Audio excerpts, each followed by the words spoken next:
Whether you're watching through Zoom, YouTube, or here in Mojapahit, I hope that you're all doing great today. I'm Safitri, and I will be the master of ceremony for today's event. I also hope that everyone here is excited for today's event because we're going to discuss about very interesting topics and very important topics that should be discussed. And I really hope that everyone will stay tuned until the end. And today's event will bring forward thoughtful talks and interesting discussions to better understand the complexities of sustainable development. The concept of sustainable development itself, although echoed for decades, still faces serious challenges and limitations in achieving its goals. The current dominant approach, which is often Western centric and economic growth oriented, has been criticized for its lack of inclusiveness, inequity, and failure to consider the perspectives and experiences of marginalized communities around the world. Therefore, a critical and alternative approach is needed to decolonize sustainable development.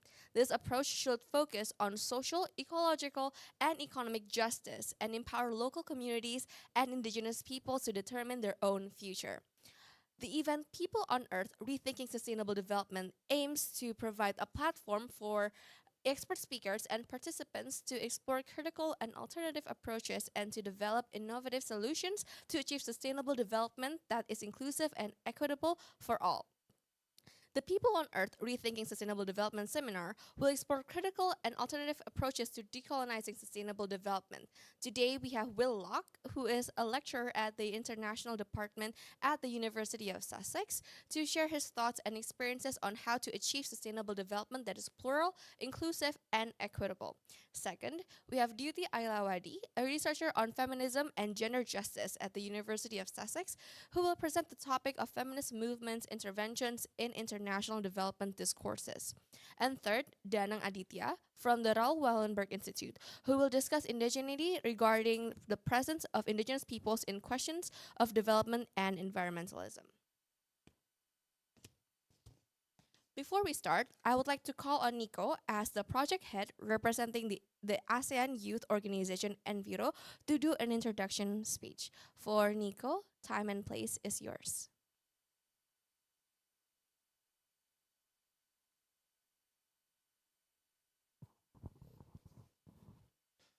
Okay, hello, good day, everyone.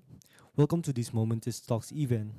Today, we stand united on our shared home called Earth to delve into a critical dialogue about rethinking sustainable development through the lens of Pluriverse. I extend my heartfelt gratitude to each one of you who has joined us today, representing a multitude of organizations and institutions across ASEAN, both on-site and online participation.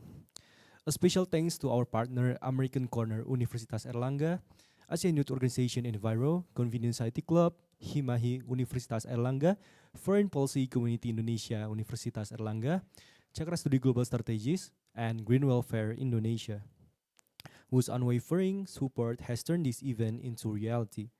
Our collaboration is the backbone of our journey towards a sustainable future. I also wish to express my deepest appreciation to our distinguished speaker. Your willingness to share your knowledge and insight is invaluable, and it paved the way for groundbreaking discussion and learning. Thank you. Let's decolonize sustainable development. Okay, thank you so much, Nico, for the very inspiring introduction. Now, I would like to call on Iwan as the Universitas Erlangga representative. Can you please come here? Time and place is yours. Right. Good morning, Mr. Locke, who is already in the Zoom meetings right now, and perhaps Duty and Mr. Danang, who had already come to the Zoom meeting link right now, and also to everyone who is present here in Majapahit Hall of Universitas Airlangga. My name is Muhammad Iwan, and I represent the organizing team for this People on Earth Rethinking Sustainable Development guest seminar event. And there's already been like two people who is talking about introductions to this event, so I would not take more of your time with more formalities. I just would like to extend my gratitude to everyone involved in this event, NGOs, student bodies, and other organizations involved, and also participants, and also Mr. Will Locke, Duty, and also Mr. Danang, who had everyone to help us realize this event. say. I think there's just not much from me. I just want everyone to quickly enjoy the event and engage in the discussions. And I hope everyone will be able to gain benefits from this event, to have a new, more inclusive, more plural, and a more sustainable development. And I guess that's all. Thank you, and please enjoy the event. Okay, thank you, Iwan, for the introduction speech as well. Now we're finally moving on to the main session. I would like to welcome William Locke, a lecturer from the School of Global Studies in the University of Sussex in Brighton, the United Kingdom. William is a lecturer who focuses on international development and anthropology, and he will be giving the first talk titled Sustainable Development from Universe to Pluriverse. To help us moderate this, I would like to invite Raka as the moderator. Raka, time and place is yours. Thank you.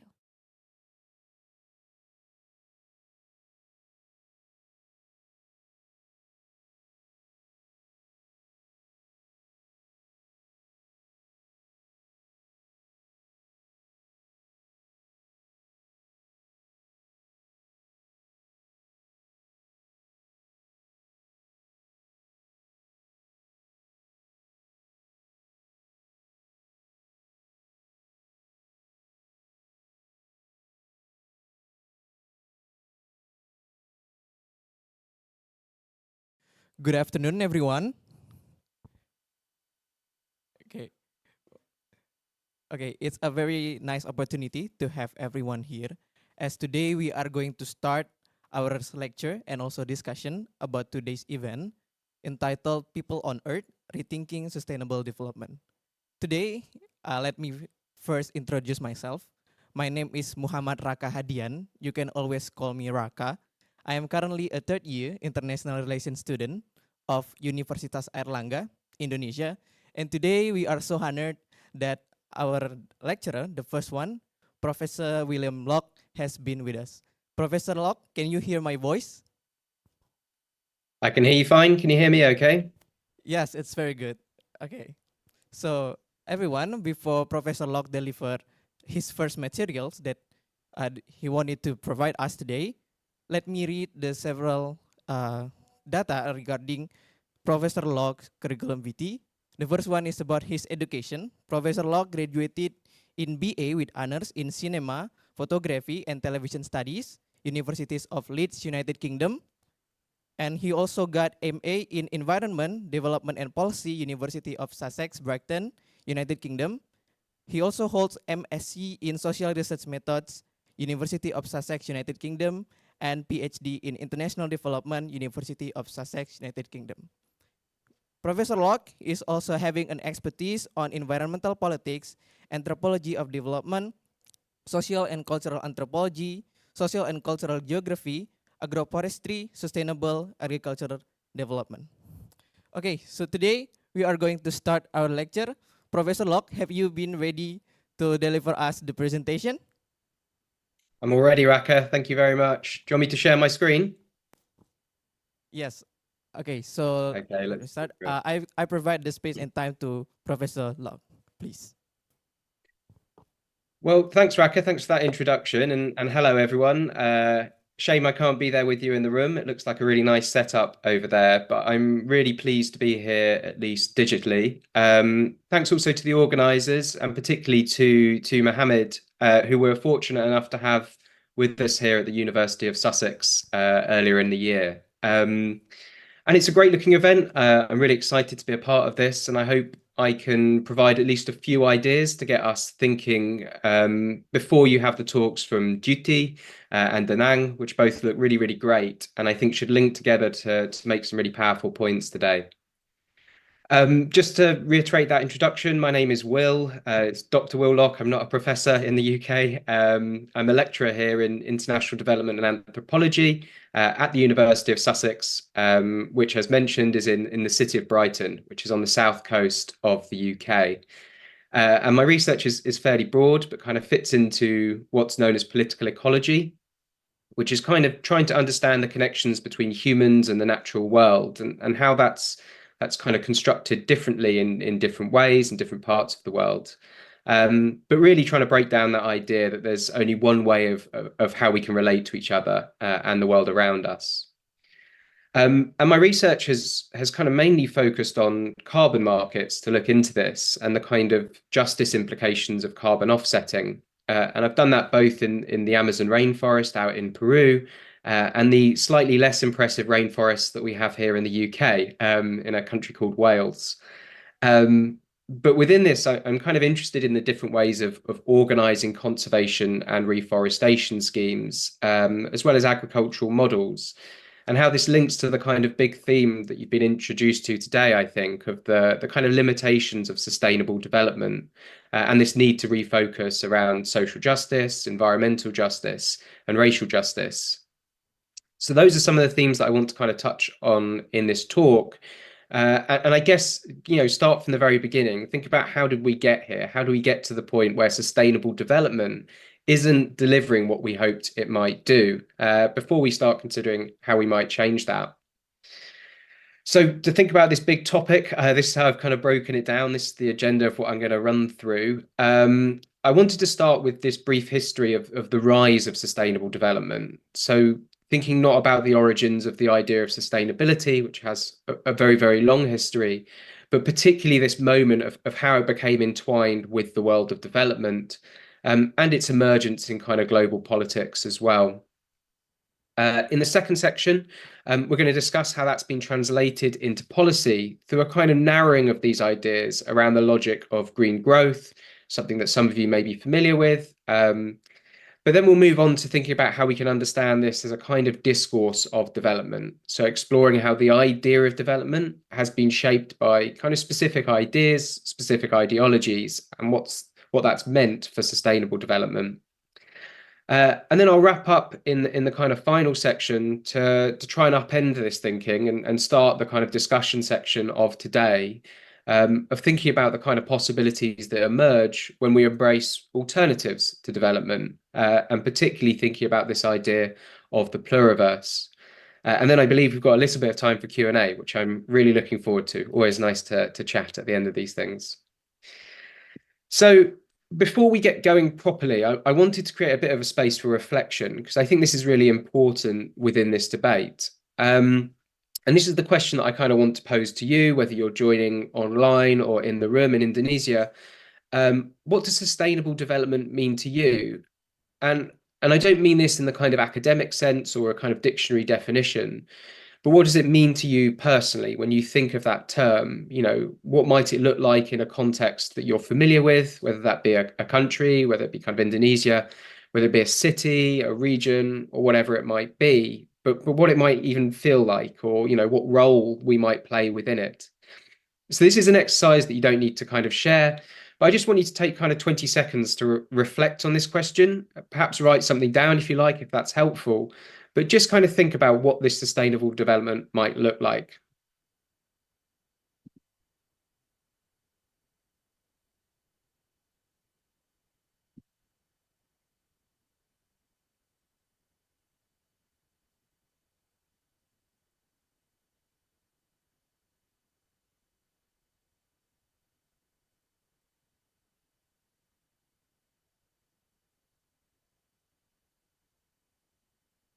Okay, normally I like to do that exercise with about a minute or 2 minutes to think that through, but it always feels like dead air on a Zoom call. So I'll leave it at 20 seconds. But hopefully that kind of got you thinking a little bit. And after we get to the end of the third section, we're going to come back to those ideas and think about how they might differ from what we kind of discussed next.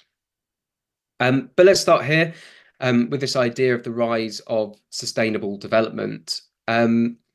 And in some ways, that is the kind of the history of sustainable development starts from sustainability as a kind of challenge to understandings of what development might be, right? A kind of break on the idea of endless growth, or a reason to kind of stop and consider the damage being done in the name of development.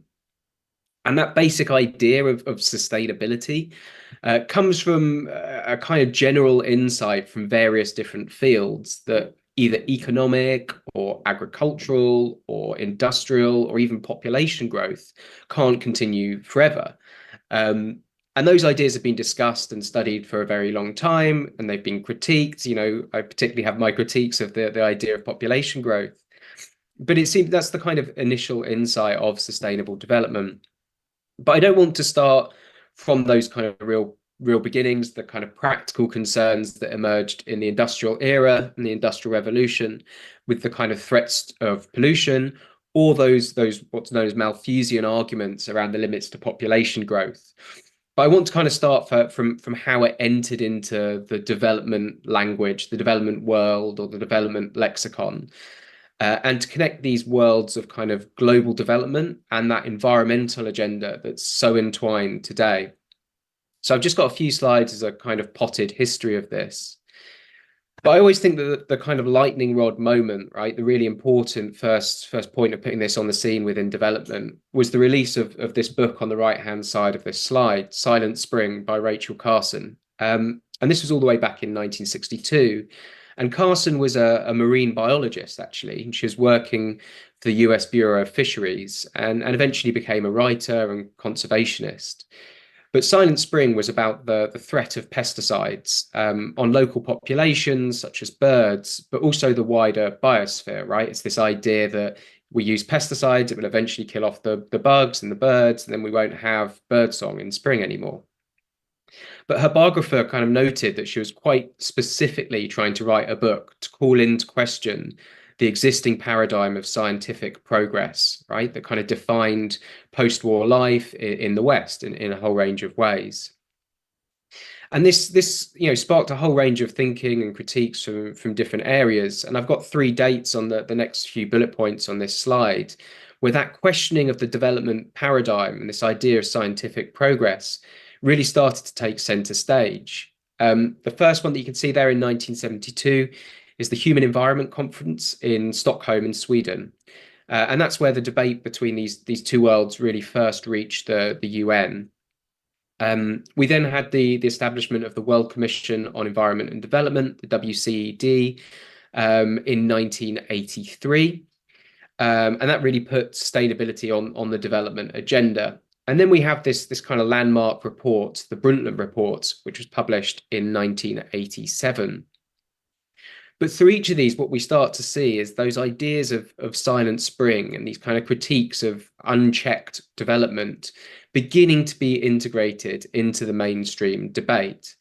And before this, there was a kind of unquestioned kind of modernism and growth behind development, a focus on mega projects and these kind of things. So in some ways, this era, this shift, which feels a long time ago now, was quite critical in marking the end of modernization theory, what's known as modernization theory, of being the kind of official orthodoxy of development. But the Brundtland Report expressed concerns in a range of ways about the kind of unintended effects of industrial-led development on the planet and its kind of wider ecosystem. And it had this kind of narrative running through it about the kind of growth in population, and then this connection between environment and poverty, where you get population putting pressure on resources because more people need more resources. Then a kind of overexploitation of those resources, which causes our environmental degradation, which then goes on to deplete the resources for future generations as well. So they see this as this kind of negative feedback loop, I guess. I have many problems with this framing of environmental sustainability, but it was hugely influential. And what I kind of want to point out here is this, again, this really key turning point where we have a general optimism around development replaced by this kind of fear of potential unintended effects and the kind of seeds of concern around social and political repercussions. But the Brundtland Report is also really critical because it gave us our kind of key famous definition of what sustainable development is. And this is a definition you might be familiar with. It's still used very regularly. Sustainable development is development that meets the needs of the present without compromising the ability of future generations to meet their own needs. So that's become the kind of generally accepted definition. So there we're kind of 1987. These debates and ideas took a few years more to kind of be integrated really firmly into development thinking. And in this kind of historical narrative that I'm sketching out, the next really important moment was the Rio Earth Summit in 1992. And this built on the ideas and perspectives of the Brundtland Report to try to introduce those ideas of sustainability into development planning and action. And there was 27 principles. I've put the first 3 on this slide. But it was also the first of many non-binding, voluntarily implemented action plans, right? This is where we start getting this idea that countries can sign up to certain agreements.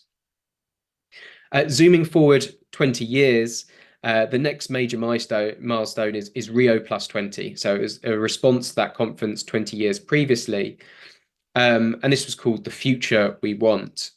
And here's how we start. Here's where we start to see ideas of sustainability integrated in how we might measure development as well, right? Trying to connect sustainability to what was then called the Millennium Development Goals. So we could see the idea being used and discussed in all conferences. It was already important, but here it starts to become kind of take center stage in a range of ways. And there's an explicit link to the Millennium Development Goals themselves and to framing what was to come next, which I'm sure many of you will be familiar with, which was the Sustainable Development Goals. These were obviously released in 2015 with this report, Transforming Our World, the 2030 Agenda for Sustainable Development. And you can see, you know, if you break down the SDGs, that these include a whole range of holistic goals, including environmental goals, a whole range of them there. And I think the SDGs contain many laudable goals. I think there's a lot to celebrate here. And while in this talk, I'm going to question some of the assumptions behind them, it is notable how ambitious many of them are, right? There's a kind of call to action across the world. And I think that's important to remember from the perspective of 2015, even though as we near 2030, when we're meant to be achieving these things of ending poverty, ending hunger, living in peace, we clearly on this planet feel further away from many of them than we were when we actually started. So I think it's important to think of that ambition. But as I said at the kind of start of this talk, what I want to think about today is the logics underpinning this, right? What are what has got us to this point where, you know, there's disillusion with sustainable development? And what are the kind of global discourses of sustainable development and what that might mean for us in terms of local environmental politics? And to do that, I want to think about one of the main advocates of sustainable development, Jeffrey Sachs. And his very famous book, The Age of Sustainable Development, which sketches out an idea of what sustainable development might be. And Sachs says that these goals provide a holistic framework applicable to all countries with the vision of eradicating poverty and deprivation, growing economies, protecting the environment, advancing peace, and promoting good governance. And I'm sure we all agree with a world where poverty is eliminated and the environment is protected. But beyond the kind of vague ideas that he's setting out here, what implications are kind of being set up with the framing of the world that Jeffrey Sachs has here? And what I want to kind of point out in this brief talk this morning is that we have a kind of concept here in sustainable development that is framing sustainable development that has some quite clear assumptions about those two terms. You know, on the one hand, development seen quite clearly here as economic growth. And on the other, sustainability in this quite narrow sense of global protection, and particularly around specific measurements and metrics. But there's also a more kind of complex assumption here as well that connects those two assumptions I've just laid out, that both development as economic growth and sustainability as this kind of global protection cannot just coexist. It's not just those two things can go together, but those two things in those two framings have to go together. And that brings me to this kind of second section and this idea of green growth, how it's manifested in a very narrow idea of what sustainable development could be, wrapped up in quite specific ideas of growth, of technological progress, and of control as well. So just to kind of recap this idea of sustainable development and the point I'm making here, you know, this is again quotes from Sachs' book. And he says that the conventional view is that there are important trade-offs in pursuing economic, social, and environmental goals. That if a society aims for more equality, it will end up less rich, and that if a poor society must choose between growth and the environment. And Sachs says that view is much too pessimistic, and that sustainable development offers synergies rather than trade-offs in the pursuit of efficiency, equity, and sustainability. So what are these kind of assumptions that I'm picking up here? Well, firstly, it's suggesting that environmental goals cannot take precedence over other aspects of development, saying that we have to get the development right first and sustainability will follow. And second, this slightly more complex idea again, that environmental goals might not even be possible without that broader sense of economic and social progress under a particular understanding of what that progress might look like. And so we come to the idea of green growth that attempts to square this circle, that tries to make this a kind of reality. For those of you who've not heard the term, I've got a kind of definition here from the OECD. That green growth is fostering economic growth and development while ensuring that natural assets continue to provide the resources and environmental services on which our well-being relies. So here again, we can think about the type of language that's being used here, about not just the goals that we might have as a global community, but also the framing of this relationship to each other and to the natural world, right? Assets, resources, services, interesting language being used. And this is a kind of quote taken on the bottom here from two major critics of green growth. And they say that the promise is that technological change and substitution will improve the ecological efficiency of the economy, and that governments can speed this process with the right regulations and incentives. So let's just unpack that a little bit and think about what green growth is trying to say. On the one hand, I think there's a really important shift here in our narratives around development. That this kind of framing of sustainable development at least acknowledges that previous developmental models and developmentalism has caused environmental damage, right? That argument has kind of been won, which I think is impressive.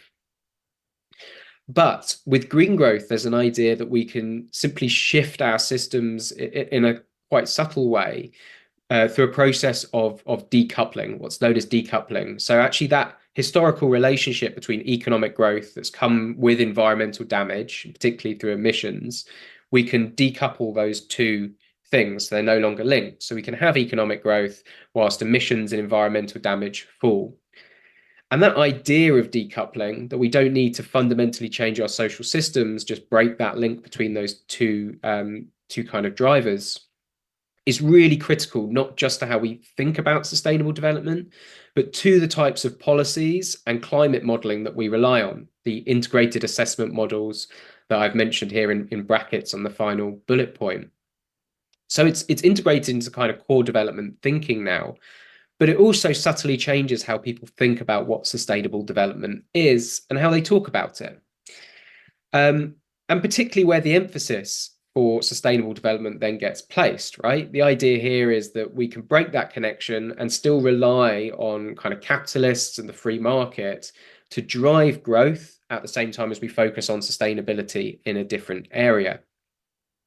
And we see this reflected in various policy approaches. Firstly, I'd say a faith in technology. This is something in the EU, particularly, we're very familiar with every green announcement. It seems to be a focus on some kind of technology, particularly a focus on electric vehicles. So here the idea is we don't need to change our models of transport or invest in public transport. We can have this kind of wasteful individual transport model, but we just need to replace it with electric vehicles. To be really clear on the kind of scale that we're talking about here, for the UK alone to meet its electric car targets in 30 years, would currently need twice the current world annual production of cobalt, all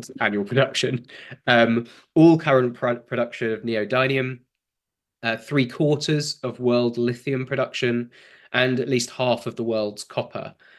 Would also need about 20% more electricity around the country. And I'm not sure if any of you in Indonesia have followed UK politics in recent years, but we're not doing a great job on international trade since Brexit. Second point is that this is all kind of wrapped up in the idea of what's known as eco-modernism. I like to refer to this as the rip and replace model, right? Just take our existing system, take it out, and replace it with something exactly the same, but seemingly green. So no need to change high emitting lifestyles or social systems. We just need to develop cleaner energy and technology. So here, I think the important point is there's no attempts to set limits on energy use, but a focus on the expansion of things like renewables, such as wind power, which, to be clear, and I don't have too much time to go into this now, do have their own material footprints, right? They still rely on things being dug up from the earth. So it's not completely neutral in how we put those things together. It's not fully renewable in all ways. But through all of this kind of underlying faith in innovation, right? That even if we don't have this technology yet, we will develop them, right? Smart people will eventually put their brains together and come up with our solutions. And what's really important about this focus on innovation is it tends to push actual action to a kind of future point where we assume that technology, and not to mention the money needed, is assumed to be available. High-tech farming, which I've put on this slide, is a classic example. The idea that farms will somehow shift to being these kind of scientific labs. The majority of food does not come from these places still, despite it being claimed for many years. But also we can think about this with carbon capture and negative emissions technologies, this idea that we can suck carbon out of the air, which has been completely unproven at scale. And I have a favorite quote on this from a climate scientist called Kevin Anderson, who says that, these technologies don't exist yet, and yet we're writing them into all of our climate mitigation models. So he says that our current policies amount to, please keep smoking, we'll figure out negative inhalations later. But that discourse has also kind of fundamentally changed the actors who will play a role in this, right? Who has a seat at the table, whose voice counts, and who we should listen to in a world pursuing green growth. Oof, I hate having these guys on a slide, but we get an increasing focus on these kind of business and tech leaders, people like Elon Musk or Jeff Bezos or Bill Gates, being hailed as climate leaders and given a huge say in what's needed to deliver a sustainable future, despite the fact that these are the very people who are living the most unsustainable lives. After Carlos Slim, Bill Gates is the most carbon intensive human on the planet. So we have these people who have this kind of contradiction. And again, it's kind of written into this idea that we can keep growing, keep consuming, as long as we think about sustainable technology. And the role of the private sector and these business leaders is really noticeable in climate conferences. And they often have a really major influence on the proceedings. And this is a slide with all of the Conference of Parties meetings, as they're called, the COPs, that we've had since Rio 1992. The last one was in the UAE. The next one is in Azerbaijan. But what I want to argue here is that through all of these meetings, there's been a growing consensus around certain ideas of sustainable development, our common future, as it was called all the way back in the Brundtland Report, based around these ideas that we need to grow economies, design eco-friendly technology, and relying on innovation to deliver that where that technology doesn't yet exist. And what I want to point out from all of this approach is that this kind of growing consensus and increasing confidence of managing this global problem isn't backed up by the reality of what's actually happening. And this stat that I'm about to put up never fails to blow me away. That since the first IPCC report was published in 1990, where we say this is a problem, there's a consensus around the fact that this is happening, more anthropogenic fossil CO2 has been released into the atmosphere than previously throughout all of human history. So we're accelerating, even though that we know the consequences. And we're forming a very narrow idea of what sustainable development is and what should be imposed on countries, communities, ecosystems, at the same time as emissions rise, and we fail to make the kind of real changes required. And to think about this in material terms of what this might mean for people's lives to address this in a kind of serious and rapid way, through the COVID crisis, thinking back a few years when we were all locked up in homes and international travel came to a kind of standstill in a range of ways, COVID saw an approximate drop of energy-related carbon dioxide emissions across the world by about 4 to 5%, right? So that huge change in our lifestyle dropped us 4 or 5%. Now, if that level continued year on year, so that shock to the global system year on year, that would give us a kind of outside chance of meeting the 2 degrees target for global warming. So these are really significant shifts that were actually needed in our lives that we are delaying each time that we hope that technology will pick up the slack. So that's my kind of big overview of sustainable development. How do we understand this, and what can we do to reframe it? And here I want to turn to the idea of discourse, or kind of discourses of development. And this is an idea that's been explored by numerous scholars, but perhaps most famously by the guy on this slide, Arturo Escobar, a Colombian anthropologist. And in the book on this slide, Encountering Development, he highlights how these discourses of development kind of circulate, right? How ideas around what development are spread around the field, and both structure and kind of reflect not just development policy, but the very way that people see the world, how people see each other, and how people see their connection to the natural world as well. I just want to read a quote from this book, which I think is really powerful in thinking about this. And this is Escobar talking about globalization, not just development. And he says that if you scratch a globalization discourse, you'll find Homo economicus at large, this idea of humans as economic actors. Alleged individuals striving to become miniature capitalist clones. Assumptions of linear rationality as the default mode of thinking of those wanting to make it in a competitive world. A view of nature as a resource to be extracted at any cost, or even groups and movements struggling from the inside to recapture the modern project for emancipatory purposes. So here we have the idea of development containing all of these kind of ideological assumptions. Behind that kind of seemingly apolitical or technocratic language or schemes, a specific way of thinking about the world. And this leads Escobar to a kind of much wider critique that he says development is the last and failed attempt to complete the Enlightenment in Asia, Africa, and Latin America. So what does this mean if we apply some of those ideas and critiques to that world of sustainable development?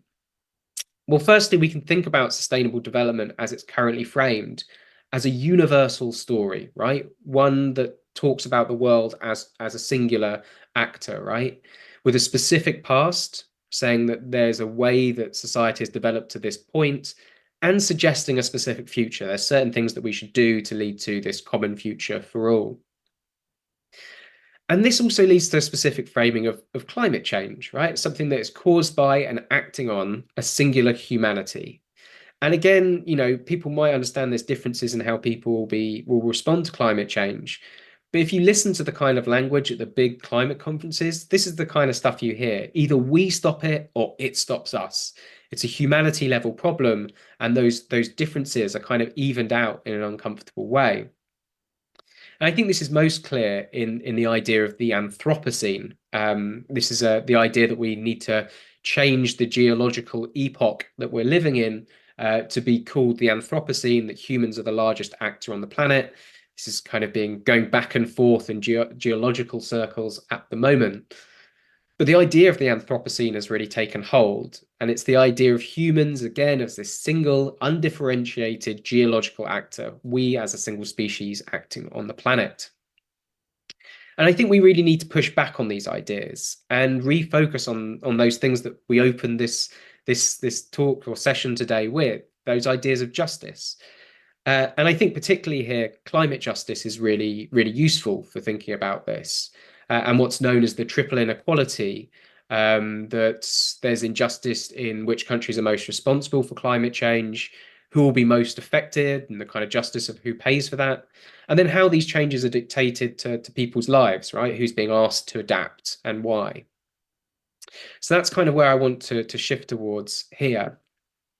And it does seem patently obvious that there are actors geographically who are more to blame for the amount of CO2 emissions and environmental damage more broadly This is a graph put together by Jason Hickel, and he tries to map out responsibility for excess carbon dioxide emissions. And here you can see the US is a hugely outweighed importance on this. 40% of our excess emissions come from the US. And then the wealthiest countries in the EU, a further 29%. So there's a really sharp inequality between countries. But there's also on an individual level as well, right? And this graph, I think, is a really powerful one. This is from Oxfam. It's probably quite pixelated. But basically what this is showing is that 50% of our carbon dioxide emissions come from just 10% of the global population. And then if we look at the top 20% of the global population in terms of wealth, that's 70% of our emissions. So we get top 1% of global emitters, even closer, right? So just the top 1% of emitters emit 2 times the CO2 of the bottom 50%, right? So there's a really stark inequality here. And this should make us really think twice about that idea of sustainable development as about all of us, a kind of singular actor. And it leads to this kind of wider critique of sustainable development, that it's neither sustainable nor development. This is a paper from Timothy Luke. And he argues this exact point, right? It's not sustainable nor developmental. But more broadly, that reframing of sustainable development in that narrow way has shifted it from being not just about the environment anymore, but about economics primarily, which is a really serious shift. And then in turn, this is transforming environmental concerns into this economic rationality, thinking about all of our environmental issues in terms of economics, and in turn, remaking world politics around these kind of ideologies of technology-focused growth, managerialism, and profit, as Timothy Luke points out here. So I think we can understand sustainable development in these kind of terms, tied up with these kind of vague and often overlapping ideas or ideals. You know, firstly, economic growth, the idea that we can't challenge the central idea of growth. And I put economic in brackets here because I think there's a broader point here about not being able to challenge any aspects of growth and putting a kind of limit on anything. We have colleagues at the University of Sussex working on the idea of a fossil fuel non-proliferation treaty, right? How can we put some limits on fossil fuels? But I think about this in all streams of life, right? Why don't we have a limit on consumption or on plastic even? There's all sorts of areas where we're not even thinking about limits. Second, progress and modernity. The idea that the only way to meet the challenge is through technology, that we should place our faith in new technology and innovation, and that in turn, this kind of flip side of that argument, that traditional practices are seen as a risk or even a kind of threat to sustainable development rather than an alternative path. And then finally, control and management as well. This all needs to be kind of managed and controlled in a top-down way, sometimes by states, sometimes at the kind of global level. I think here, in terms of discourse, there's an increasing fascination with the term spaceship Earth. The idea that we have this planetary system that operates like a machine and we just need to get the kind of controls right. And I think anyone who's ever worked in any capacity within the natural world understands it doesn't operate like that. And it requires a different relationship, one that appreciates uncertainty and complexity. And I think, you know, I wanted to have a kind of visual metaphor here of thinking about the odd outcomes of this top-down sustainable development and the kind of policies it leads to, or the blunt incentives that aim to maintain growth. And this image shows a whole range of forest. On the right-hand side, you've got old growth forest. This is in Malaysian Borneo, so not too far away from you. I appreciate Indonesia is massive, so it's still some geographical distance, but, you know. But on the right, you've got old growth forest, and on the left, you've got that forest that's been chopped down to make way for palm oil plantations, which are going to be used for biofuels, which is seen as a sustainable development solution. And it strikes me as incredibly perverse that the landscape on the left is to be a landscape of sustainable development, whilst the one on the right is not. It's an almost, as I say, kind of ecological visual metaphor for the perverse outcomes of that age-old story of growth, modernity, and control, with that richness of tradition and diversity and complexity deemed outdated. and the new technified, economically productive landscape seen as the way forward.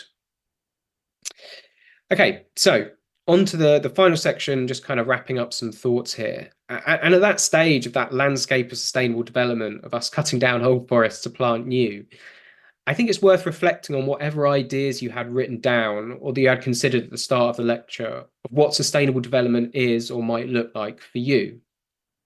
And I think, you know, hopefully everyone wrote something completely different and we pictured something that is contextual. It's about something local and it's about feeling and it's about relationships. And yet all of those possibilities have been narrowed down around this idea of kind of green growth and the kind of damage that can do.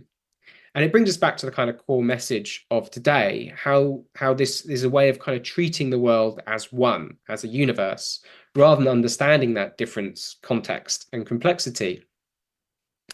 And it raises this kind of big question, I think. And this is a short blog written by some colleagues here at Sussex. And it raises this really powerful question. Should we be trying to save the world, this kind of universe of us trying to top-down manage it? Or should we be embracing the pluriverse? And the pluriverse is a really powerful term. And just to kind of give some background to it, it comes from a quite specific statement from the Zapatistas. Some of you may be familiar with the Zapatistas, but this is a group in the mountains of Chiapas in Mexico who declared war against the Mexican state on 1st of January 1994 in response to the North American Free Trade Agreement that was coming into effect, right? So this was going to liberalize trade, open up borders, and have huge impacts for local communities, and particularly diverse farming systems and these kind of things. And the Zapatistas said, we don't want this, we're going to secede from the Mexican state. So they claimed their territory, declared war against the state, and said that they were living in an autonomous zone. And within their autonomous zone, they focused on creating spaces of genuine democracy, right? Actually sharing ideas and sharing deliberation for things. And a focus on indigenous control of local land and resources, reclaiming agriculture, reclaiming things like heritage seeds. But they had this, they put out very many communiques, like statements from the jungle around this time. And one of them was the fourth declaration of the Lacandon jungle in 1996. And they had this one statement that really resonated with people across the world, that they said the world that we want is one where many worlds fit. They didn't want to replace the Mexican state with their way of seeing the world. They wanted a world where alternatives were embraced and possible. And from this, we get the idea of the pluriverse, right? That it's not just alternative ideas and voices that fit into our existing models, and it's not just replacing those models, but thinking about what these alternative worlds are and how they fit together. So here we're not just thinking about, a different worldview or a different, kind of changing little things around the edges, but fundamentally different ways of seeing the world and ourselves within it. So here we have a sharp difference from that idea of sustainable development as it's been narrowed to this idea of a plurality of worlds. And I love this phrasing from Ashish Katari. He talks about this as a tapestry of alternatives that are weaved throughout the world.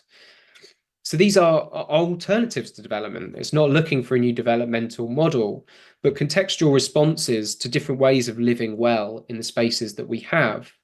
And a really key point here is that these already exist everywhere in the world. It's not something we need to build from scratch, but we need to listen to them and appreciate their kind of power that they have. So in a world of the pluriverse, our focus changes from going and imposing developed models that have been worked out elsewhere to articulating the narratives of those who are struggling to retain or create diverse ways of life against the homogenizing forces of development. And I've put a link through to a really amazing book on this called Pluriverse, a Post-Development Dictionary. It's free through the Creative Commons. So you can download it and read it. It's really great.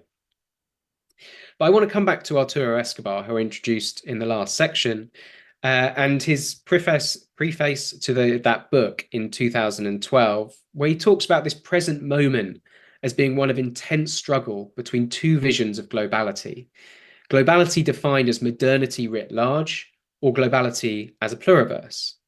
And here I think we can think about sustainable development in the same way, right? Is it this kind of modernity and writ large, and with people like Jeff Bezos and Elon Musk setting the agenda for us?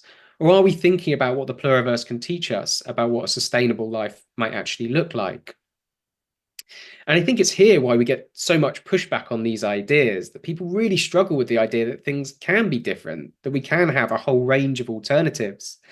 And you have to remember that many people lived in a world that was about a battle of grand visions. Much of the 20th century was this idea that there was, communism on the one hand and capitalism on the other, and they were kind of battling.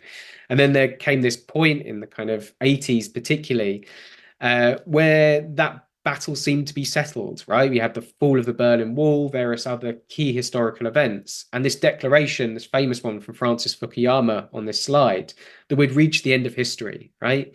We'd had the battle between different social systems, and capitalism is the least bad, and that's the one that most people will go for.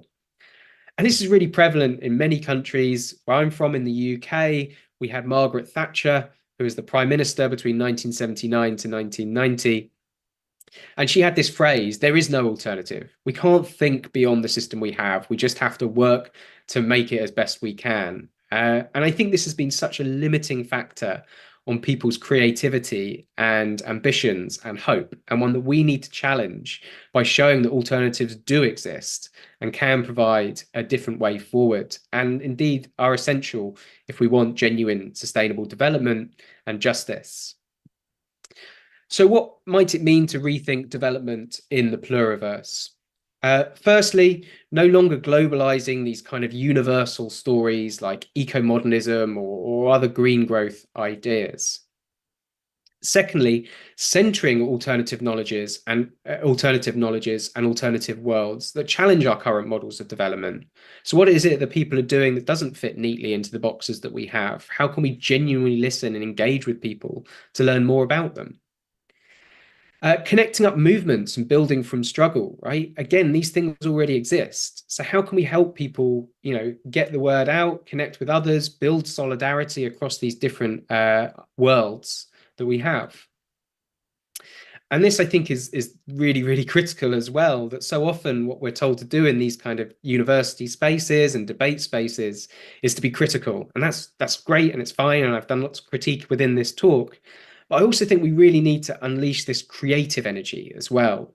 How can we design and adapt alternatives? How can we think about things in a creative way? And through all of this, taking action, right? This puts the emphasis on us to go out and do things, not just sit back and assume that our models will point us in the right direction, or that capitalists and global leaders will find the solutions for us. We need to get out there and be part of this change ourselves. And here I'm going to come back to something that was actually raised in one of the introductions about decolonization. How do we decolonize development? And I think these ideas are at the core of what decolonization might mean within development. And I think the literature that's come out of the abolitionist thinking in the United States particularly has been really powerful for this. And I just wanted to just coming to the end here with this quote from Ruth Wilson Gilmore, who's an abolitionist thinker in the United States. And she says that abolition is a vision rather than a blueprint. It enables us to look at the present of what people are already doing to free themselves, to free the land, to free the world, and to take that presence and figure out how to put it together so that we topple colonialism and racial capitalism. In other words, abolition is not possible without decolonization. So this kind of coming together of ideas, I think, is really powerful. How can we look at alternatives, connect them up? So the kind of overarching message of this talk is that even if there is that narrowing of discourses around green growth and a failure to genuinely act, there are just as many alternatives out there and kind of groups around the world that are already connecting up their struggles for different worlds and for this pluriversal approach. And that changes the question we should be asking ourselves in these kind of spaces, right? And I often end on this point from the abolitionist thinker and activist Mariam Kabar, that when something is too broken to be fixed, then the question for us is, what can we build instead? And that's where I think we are with sustainable development, right? What can we build instead? What other models are out there? So just to kind of wrap up and offer some kind of takeaway points here. firstly, we have this idea of development as not a kind of neutral concept, but reflecting specific discourses and power relations, especially in ideas that I picked up on around growth, modernity, and control. That while sustainable development emerged out of a range of concerns about the limits to growth, that's kind of where sustainability came from, it's narrowed around this kind of universal story of human progress in response to the challenge of climate change. That in its current hegemonic framing, it's reliant on green growth, the idea that economic growth can be decoupled from carbon emissions and environmental damage, and that this has led to top-down approaches and a reliance on potential, not existing technology, and particularly future emissions removals. And then I ended on this point, which I hope we'll get to discuss today, that it's been challenged by a whole range of actors and can be rethought through the idea of the pluriverse, a world where many worlds fit.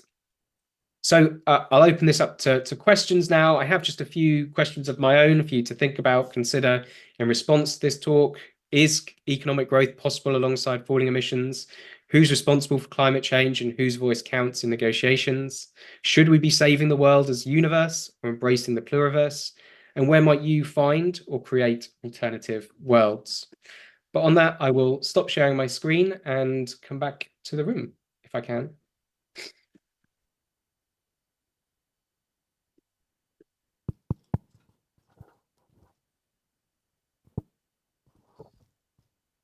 Okay, thank you very much, Dr. Locke, for the very amazing presentation that you have provided.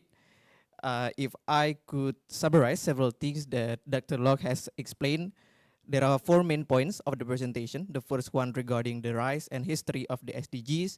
The second one is regarding the green growth, in which Dr. Locke also mentioned about several thinkings from Jeffrey Sachs and also Arturo Escobar. And the third one is about the discourses of development, and the fourth one is about the Pluriverse. So thank you, Dr. Locke.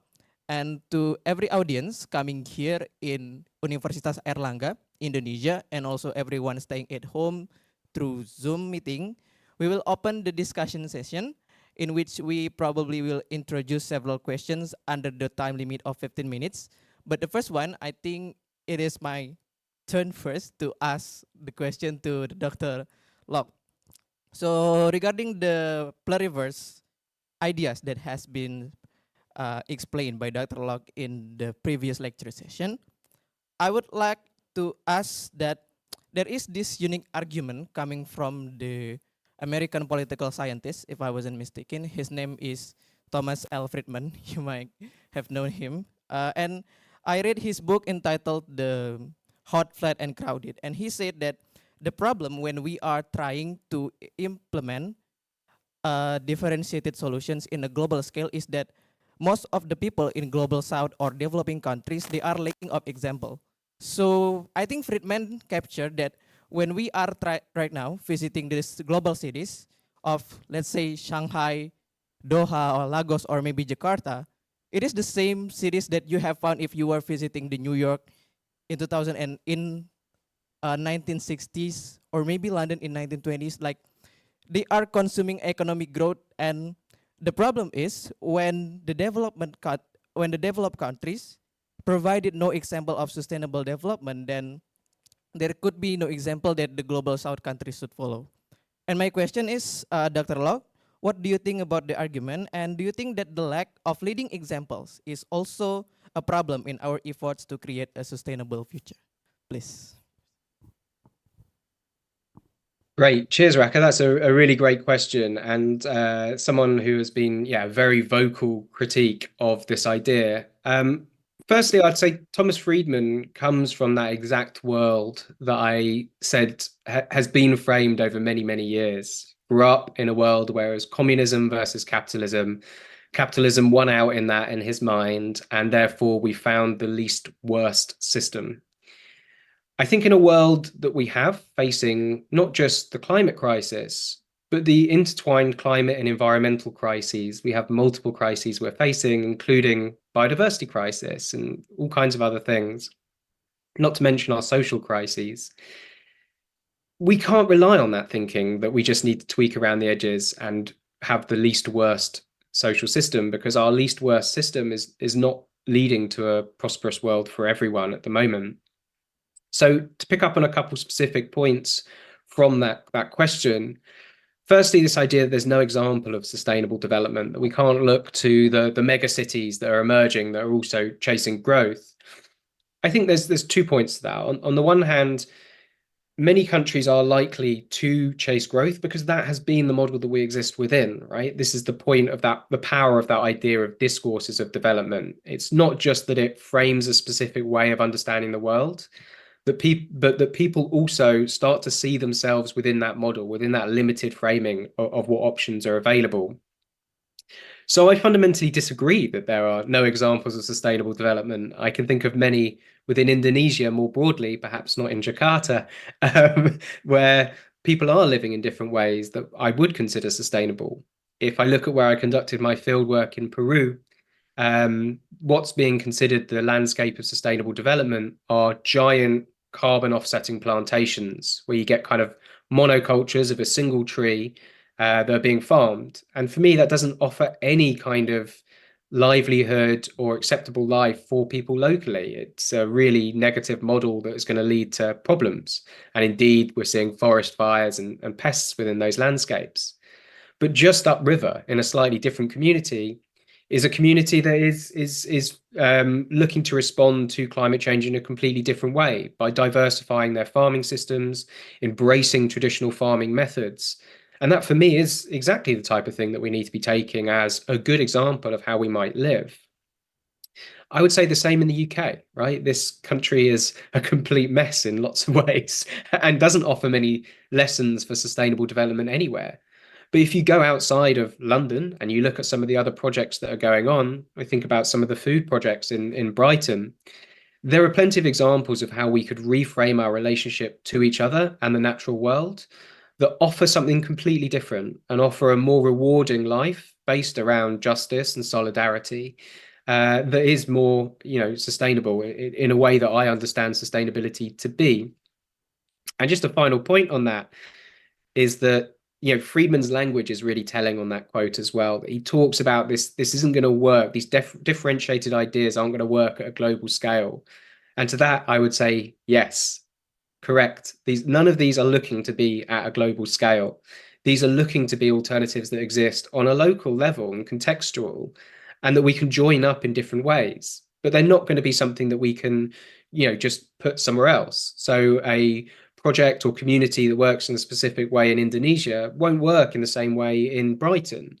But it might be that we can take some learnings from that and apply that to the context within which we live.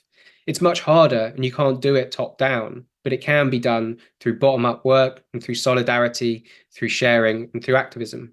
So that would be my response to Friedman. Okay, thank you, Dr. Locke, for the answer.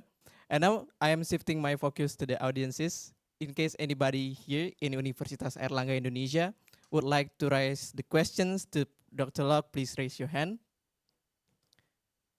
Okay, I see one people raising their hand.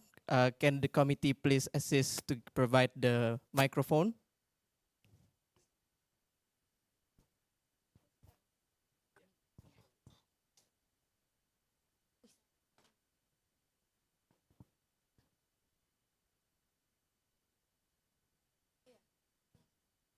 Yes, please. Oh, there are two questions. All right. So please first introduce yourself and then state your question. Okay.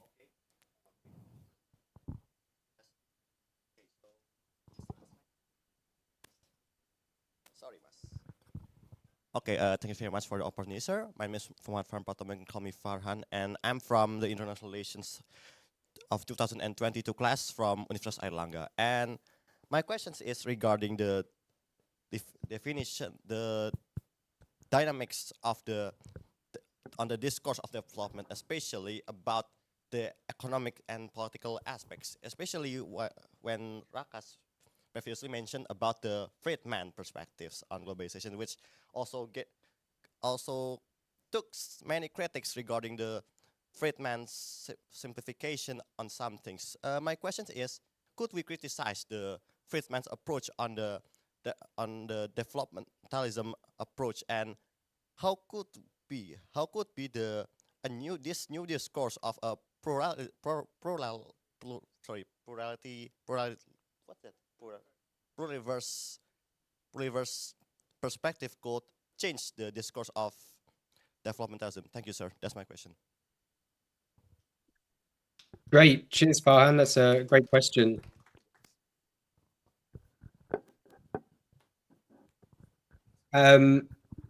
Yeah, really good point. And again, interesting to come back to Friedman and his critiques and how he criticized developmentalism more broadly. Um, I think it's a really important challenge, and I don't think it's something that we should underestimate how ingrained this is into how people think about development more broadly. And there's this ongoing argument about, is it about reframing development and thinking about how we challenge that idea, or do we ditch the whole framing of development completely and look for alternatives to development, which is what people like Arturo Escobar push for? I think we need to do both at the same time, which makes it more of a challenge. I think there's a real point to try and reclaim diversity and plurality of our world, and think about that on a kind of local level and using that as a way of thinking about development in the kind of real term practice materiality of how we might go about, firstly, successfully doing some kind of form of development with other people, but also in a way that's rewarding, right? So practically, how do we work with people? How do we build that solidarity? How do we go about engaging with different communities who want some form of development or of framing some idea of development? So I think it can help us in terms of that practical level of how we engage with people. But then I think there is this discursive level as well that we still need to challenge that overarching discourse that development is this kind of single model that needs to be applied, or there is a single way of doing it. I think that's a challenge, and I'm not sure we'll ever win over people like Thomas Friedman. But I do think there is a change happening at the moment, right? And we see that at the very highest level. So I think part of reclaiming that discourse is amplifying voices who are arguing for the pluriverse and have contextual examples of what that looks like, and then really working to change the spaces where these debates happen as well. In my talk, I talked a little bit there about things like the Conference of Parties and how that's become a space for private actors and big business, and they have this kind of huge impact on the way things are framed. And then you get things like organized protests outside that are kind of for show and not really challenging anything at the moment. So I think it's about reclaiming those spaces, or delegitimizing the centralized ones and saying, well, we need spaces where people can share ideas, come together, and show how this tapestry of alternatives, as Ashish Katari calls it, does point to an alternative future for us, and one that is more sustainable. But a big challenge in that is this element of relinquishing an element of control, right? We don't know everything, we can't say anything.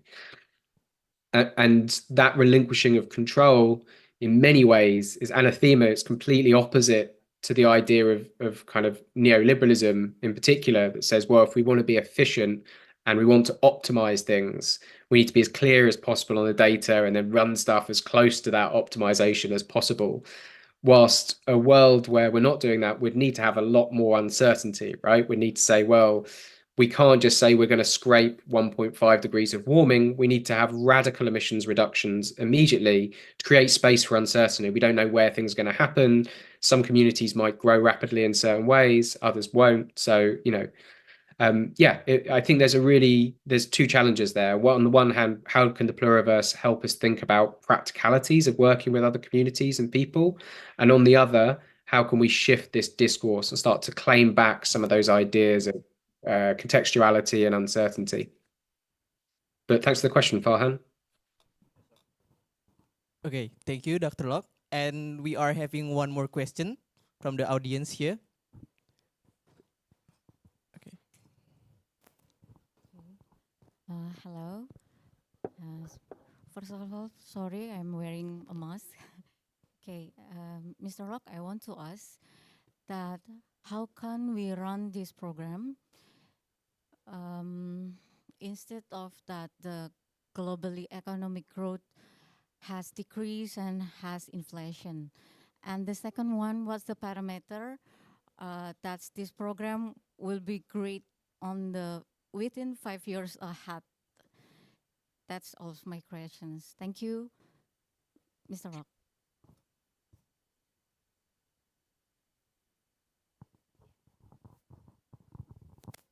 Great. Yeah, thank you for that. So 2 questions. So I think the first one was on how will this work, in terms of economic growth and in a world where inflation is increasingly problematic. And I think the second one was, what does this look like kind of 5 years ahead, if I got that correct? Really interesting questions. I think the economic growth question is a really, really key one. What does it mean to decenter economic growth?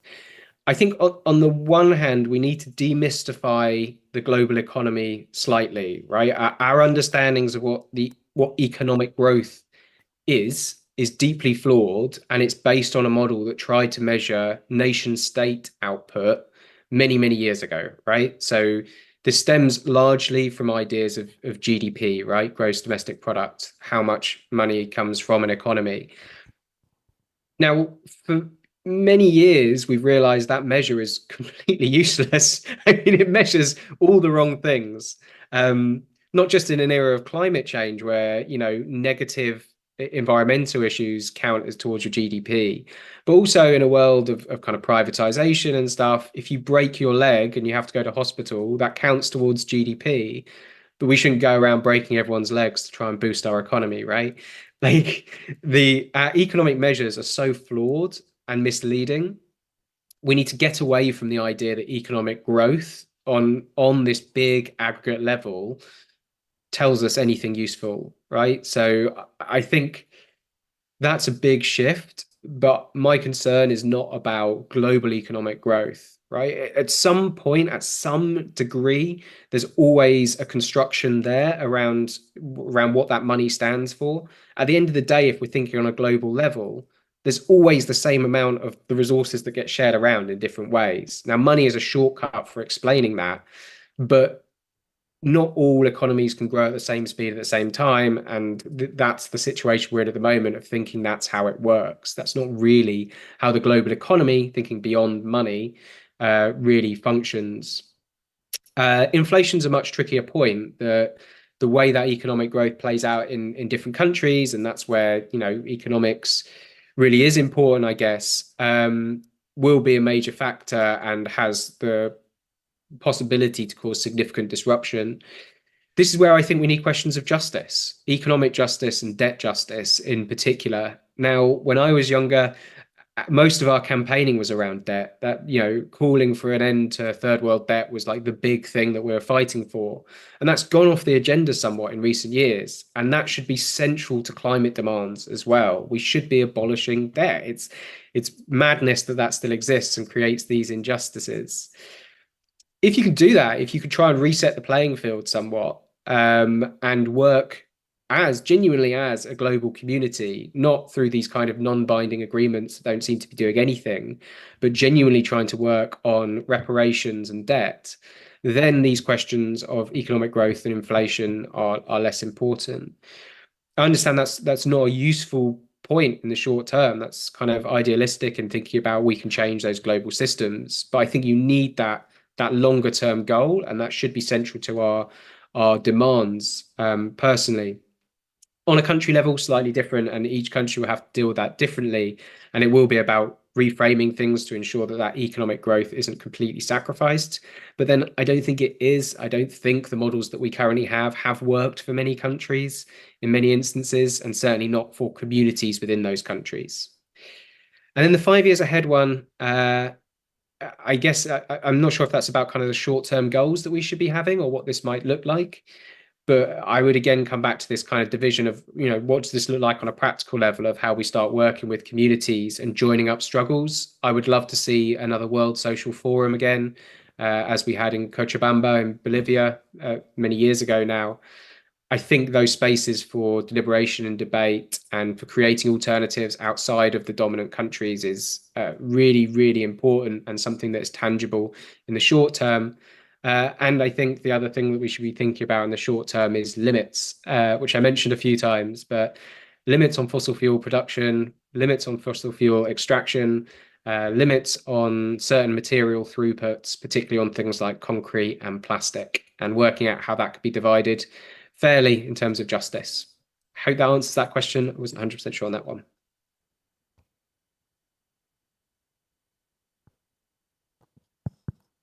Okay, everyone. So the answer provided by Dr. Locke is also becoming the last answer and the last session of discussion that we are having in our first discussion today. So please, everyone, give a huge round of applause to Dr. William Locke for his lecture and discussion. And to Dr. William Locke, it is really an honor for me to moderate this discussion. And I would say thank you very much for an interesting lecture. And do you have any closing remark that probably you could address to us and everyone here, both in Indonesia and also through Zoom meetings? Cheers, Raka. No, main thing is to say honor is all mine. It's a real pleasure to be able to share space with you all. I wish I could be there. I always think the best way to talk about these things is to just chat and speak about these things. But I'm just so excited to be part of this and hear more of the ideas that come out of today. And yeah, I'm always excited to hear about the different things that are happening across the world. So I hope you enjoy the rest of the day, and thank you so much for inviting me. Thank you very much, Dr. Locke. I wish that you could enjoy your day and your morning in the United Kingdom, of course. Gusto and conocerte, and I yield my time back to the master of ceremony. Thank you. Okay, thank you so much. It was a very insightful topic that we had, and we learned many things, and I think particularly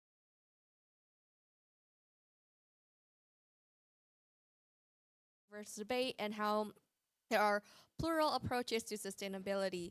Now, I would like again to acknowledge my thank you to Willak, Raka, and everyone here who has participated in this discussion.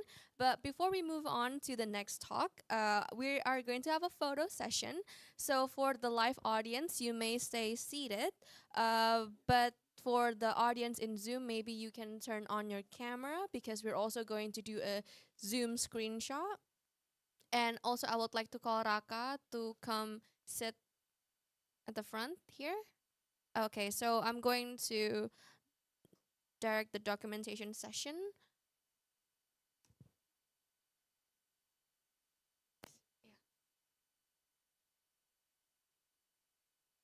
Okay. All right, ready? 1, 2, 3. Okay, one more. Maybe 1, 2, 3.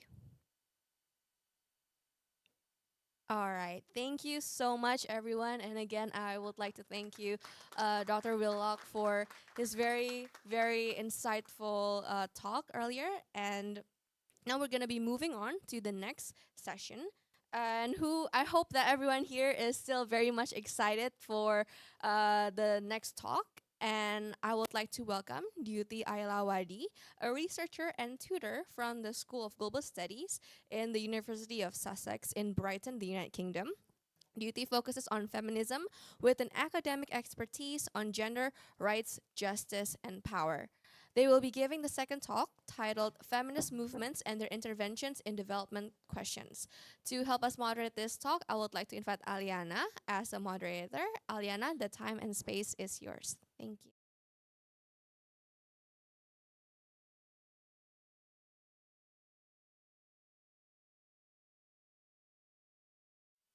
Yes, thank you. I can hear Okay. you. Yeah, thank you so much for confirming that. All right, so before we start, maybe it's best for me to introduce myself first. It's really nice to meet you, Judy, and everyone in this room right now. My name is Aliana Honosutomo, but people oftenly just call me Nana for short. And I'm an international relations majored student, and I'm currently in my third year right now in University of Airlangga, and I'm very grateful for a chance to meet you, as well as the audiences here, as well as the audiences inside the Zoom room as well. And all right, so for the next agenda, after we discuss the things that have said before, we are going to have a discussions as well as a lecture, specifically about feminist movements and their interventions in development questions. And it is honestly a very interesting topic for us to talk about, since feminism and development are the two things that could actually work together. But we haven't like really seen a significant result on those two elements working together at this point. And fortunately, we have an amazing speaker that could give us an enlightenment towards this topic, Dyuti ailawadi. And maybe I could give a short introductions about Dyuti itself. So, Dyuti is a researcher and a tutor in international development and anthropology from University of Sussex School of Global Studies, Brighton, and from United Kingdom. And Dyuti is a feminist, decolonial scholar from the Global South, with academic expertise on this matter. And as an academic expertise on gender rights and justice and power, Dyuti engaged with creative critical research and a decolonial pedagogical experience across anthropology, development studies, and geographical modules that have equipped them to teach a range of topics pertaining to gender, power, politics, or narratives, contemporary Indias, as well as histories. And Dyuti's research interests cover resistance, counter-resistances, cultures of resistance, Kashmir, Palestine, visual cultures, movements, occupations, gender, sexuality, law, conflict, abolitions, border, and pedagogy, as well as sexuality. And without any further ado, I'm giving the floor fully to Dyuti ailawadi. The floor is totally yours, and thank you very much. Thank you so much, Aliana. That's such a kind introduction. I don't think I'm worthy of that. Um, so thank you very much, and good morning, good afternoon to everyone who's there, and thank you so much for coming. Can you all hear me? And can you all see Loud me? and clear. Super. Okay. Before I became a PhD researcher and started teaching, and now I finished my PhD, so I'm post that. I was working in the development sector and people's movement in India, and I worked with the feminist movement, the anti-caste movement, the right to information movement, and the queer movement. And I was part of many of these conversations. And what I'm going to share today is some of the learnings and some of the conversations I had there. So will is a very hard act to follow. So it's not going to be as engaging or as informative or any of that that he does, but I'm going to try to, to make it somewhat interesting. It's a conversation I hope to have with you all today, and just for the sake of keeping ourselves in some form of structure. What I'm going to speak about today is what is feminism, since I know Will has covered everything about development, and I pick up from where Will left on the whole idea of pluriverse, and I think about feminism as feminisms, and then I look at what are the dominant understanding of feminist intervention within the development paradigm, and what is missing and who is missing, and politics of location. And from there, I give you two stories and two narratives of Chipko movement and the Nupi Kethal and Meera Paibis from India. And then we open up some space where you all discuss and tell me what are the different ways in which feminist interventions have happened in Indonesia. I'm sorry, I don't have a very international focused conversation today, but I'm bringing some of the conversations from my context and my work, and I bring it from, and that's where I'm coming from. So when I was growing up, I liked the word feminism. I thought it was really cool to be a feminist, except I did not know who a feminist was. It was someone out there, someone who was better read and wore a certain kind of clothes and performed herself a particular way. My mother, though, introduced me to many ideas of feminism and feminist literature, especially women's writing. Um, but I was very hesitant of calling myself a feminist. I was like, who is this? What is happening? She's angry, she's anti-men, I'm not all of that, and I can't be that. So I'm sure you all have some understanding of feminism and what you understand by it. So here is a sort of QR code. Give me words on what comes to your mind when you think of the word feminism. And we take it from there.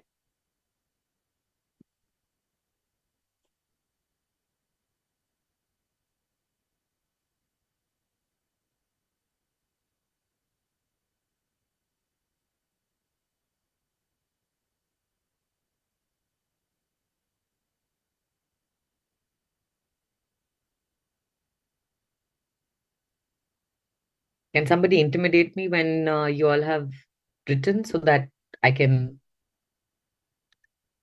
hopefully have technology work and not?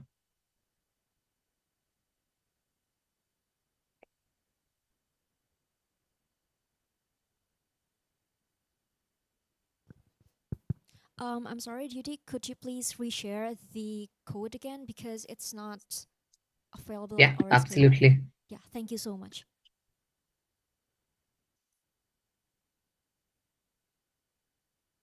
So, audiences, perhaps you could try to scan the code, and then if you have any 2 cents about what's inside the code, you may come forward or raise your hand, and you could give out your opinions about this.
Can I share the screen with the words now?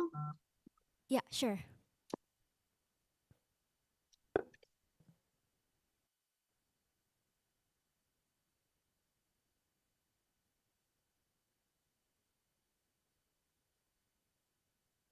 Sorry, 1 second.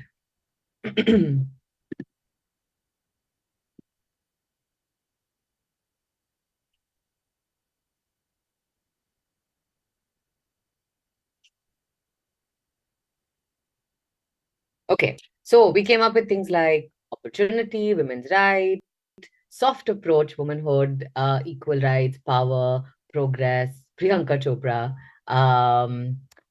free will. I'm very excited. I'm very curious whoever came up with Priyanka Chopra as she's a Bollywood actress for anybody who doesn't know or why you thought of her as someone with when you thought of the word feminism. And so we are thinking about womanhood, we're thinking about empowerment, we're thinking about rights, we're thinking about independence, we're thinking about all genders, we're thinking about opportunities, equality.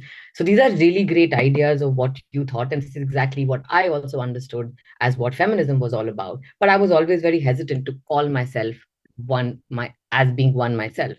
So this is what happened in my life. When I went to do my master's in social work, I was introduced to this. I grew up with a lot of reading around feminist writing.